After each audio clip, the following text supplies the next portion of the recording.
President Putin and President Trump are meeting in Alaska right now. And if it wasn't an intro for the record books, I don't know what it was. And if you haven't seen it yet, we're going to talk about it. We're going to show it here in just a little bit. But just picture two world leaders shaking hands, walking down the red carpet to the stage. And then you hear the rumble off in the distance and look up and see a B-2 flanked by 4 F-35s that are getting ready to rip right overhead.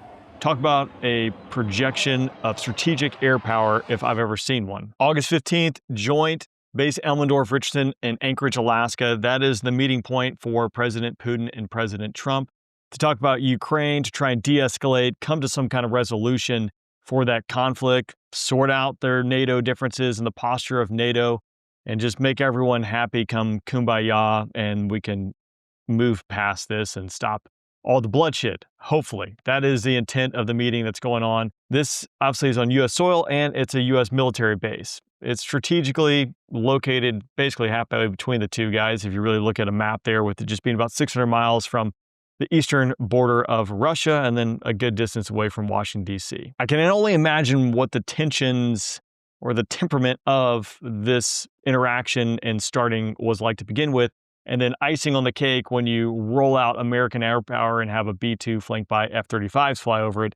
That's pretty gangster, in my opinion. And then to top all this off, the motorcade, when they departed the base, had so much firepower and American iron on the ramp. It is just impressive. It would be an awesome air show. Now, Elmendorf is an F-22 base, but they had F-22s, F-35s, Apaches all lined up as the motorcade went by. So again, talk about some strategic messaging with that. Now, if we jump and take a look real quick at the B-2 and F-35, for instance, I mean, again, we got billions of dollars of American hardware sitting on the ramp, let alone billions of dollars that did the fly over there, because that's how much a B-2 cost.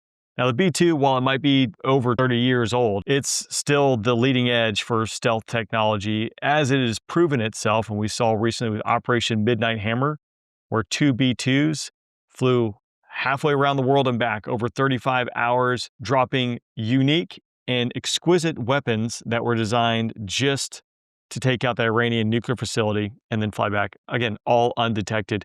Is pretty impressive. And again, that's a strategic type action, as well as this is a strategic type message that's being sent here. Now, all the B-2s are based at Whiteman Air Force Base in the middle of the United States in Missouri. Now, they do forward deploy to locations like Diego Garcia, and we saw that as part of the plan that went with the execution of Operation Midnight Hammer. For those who have followed FlightAware and things like that, that aspect in today's world with flight trackers makes it really difficult to move stuff. You can follow the tankers and make assumptions where things are going, but in this case, we saw B-2s and tankers flying westbound to Diego Garcia. Meanwhile, the real strike package was already flowing eastbound towards Iran. The B-2 is a strategic level asset. We only have 20 of these. They cost over $2 billion, and they're exquisite. Now, they will eventually be replaced by the B-21 Raider, which looks like that should be coming online here in the next few years.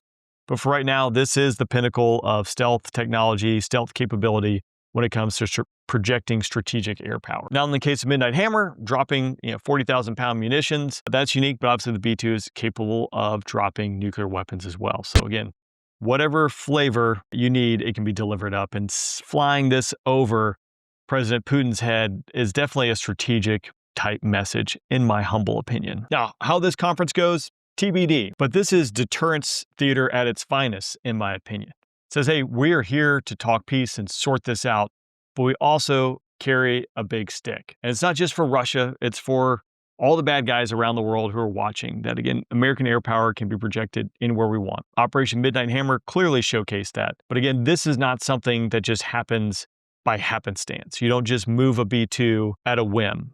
There's a lot of strategic planning that goes into making this happen. A lot of decisions coming from the very highest levels. In this case, I would imagine the president himself directing this type of action. So while the conflict in Ukraine is still ongoing, and hopefully this comes to some kind of resolution, but this definitely signals that we negotiate from a point of strength, not weakness. So was this flyover a stroke of mastery, or was it too risky? Was it too provocative? Let me know what you think down below. To me, it's classic air power in diplomacy. Think of a naval carrier group sailing through a strait or sea that might be contested or challenged at times.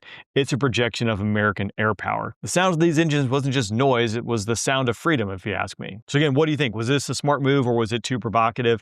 Make sure you check out the Lowdown newsletter. You can grab that link down below, and we'll be back next week with a lowdown. So thanks for tuning in.